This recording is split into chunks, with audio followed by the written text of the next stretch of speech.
नमस्कार साथियों, मैं आपका मनमोहन गाँव की यूट्यूब पाठशाला पर स्वागत करता हूँ।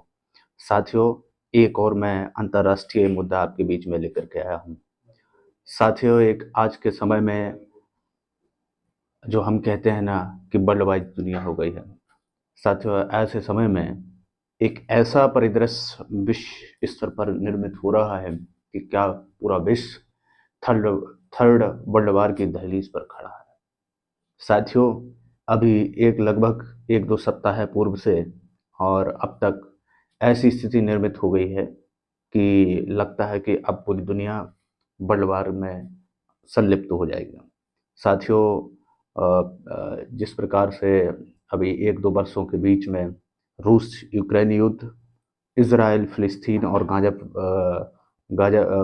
वेस्ट बैंक युद्ध, ये बहुत एक क्षेत्रीय लेवल पर युद्ध हुए। लेकिन इस समय पूरा मिडिल ईस्ट जो देश हैं वो थर्ड वर्ल्ड वार की ओर अग्रसर हो रहे हैं। साथियों, ये जो मिडिल ईस्ट के मुस्लिम देश हैं, क्या कारण है कि ये मुस्लिम देश युद्ध की ओर अग्रसर हो रहे हैं? क्या कारण है, आप लोग समझिएगा। साथियों, जो इज़राइल है, इज़राइल ने जिस प्रकार से फ़िलिस्तीन या गाज़ा पट्टी के ऊपर लगातार वार किए। इज़राइल से सटे हुए देश लेबनान हो, चाहे वो सीरिया हो, चाहे वो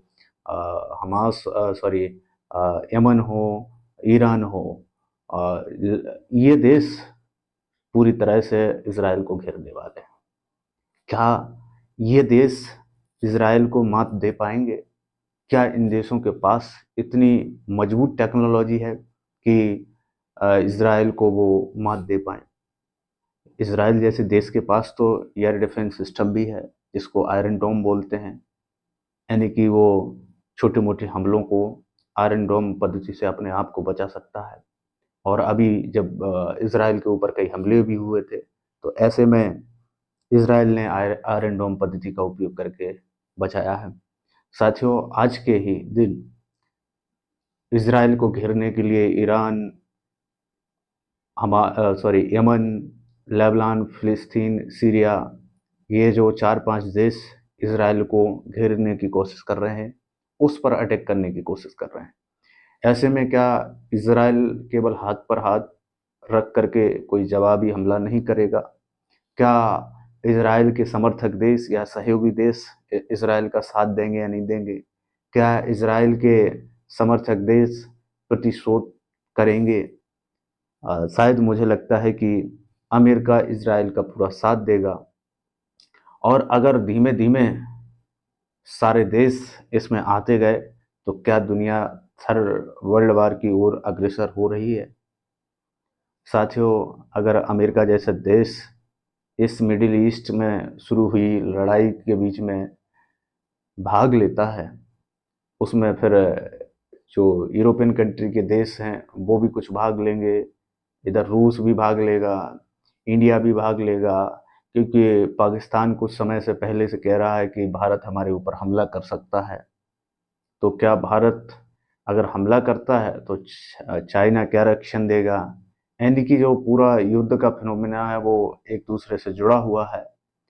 अगर एक कहीं की प्रतिक्रिया शुरू होती है, शुरू होती है, तो उसकी कहीं न कहीं कनेक्टिविटी पूरे वर्ल्ड से है। साथियों, ये जो युद्ध है उसके भयानक परिणाम हो सकते हैं, क्योंकि जो वर्ल्ड वार फर्स्ट और सेकंड के परिणाम हुए, चाहे वो एटॉमिक अटैक हुए हों, चाहे जान-माल की हानि हुई हो, चाहे आर्थिक हानि हुई हो, यानी कि एक भयावह और बहुत मात्रा में दुष्परिणाम देखने को मिल सकते हैं। साथियों, हम बात करेंगे कि जब रूस-यूक्रेन युद्ध हुआ, उसके बाद से विश्व में किस प्रकार के चैलेंजेस सामने आए। साथियों, रूस-यूक्रेन युद्ध के बाद पूरा का पूरा जो विश्व का सप्लाई चेन मैनेजमेंट था वो भी गड़बड़ाया। कई जगह जो प्राइसेस थे वो हाइक हुए, पेट्रोल के प्राइस हाइक हुए, फूड ग्रेन के प्राइस हाइक हुए, बहुत सारी समस्याओं का सामना करना पड़ा। और हमारे भारतीय भी, जब रसिया ने यूक्रेन पर अटैक किया, तो भारतीय भी उस चपेट में आए, उसके लिए ऑपरेशन भी चलाने पड़े। तो इस प्रकार की अनेक समस्याओं का सामना करना पड़ेगा।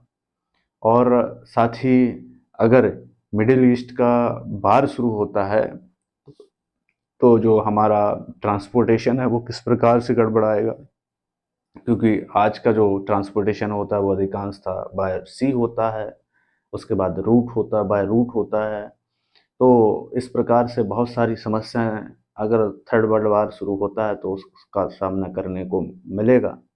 साथियों, हम तो यही चाहते हैं कि इस प्रकार के युद्ध ना हो। हिंसा का जो परिणाम है वो गलत ही होता है।